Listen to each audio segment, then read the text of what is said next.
The recent heavy downpour in the country has left several roads and bridges in a bad shape, with some being washed away, leaving several people and vehicles being stranded. In turn, these people are asking government for support in such situations.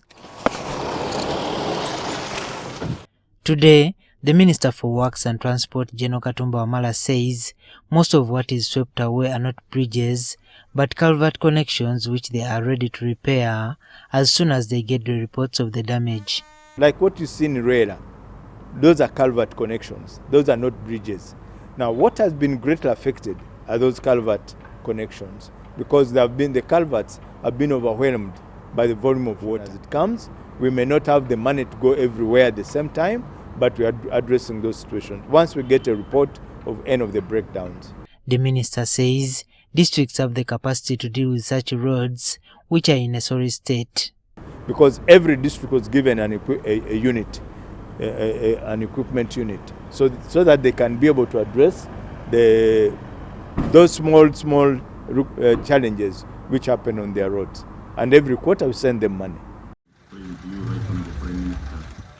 On the situation of Uganda Airlines, the minister says the national airline is going through its mandatory scrutiny by Civil Aviation Authority nearly 6 months after it received the first Airbus A330 neo aircraft. So when the aircraft comes in, Uganda Airlines, CAA has to test everything, starting from the crew, the pilots, even the cabin crews, the number of drills they go through to ensure that they can operate this aircraft safely for the benefit of the aircraft, but also for the passengers. He explains that the airline and government are in touch with several countries where they are seeking bilateral air services agreements.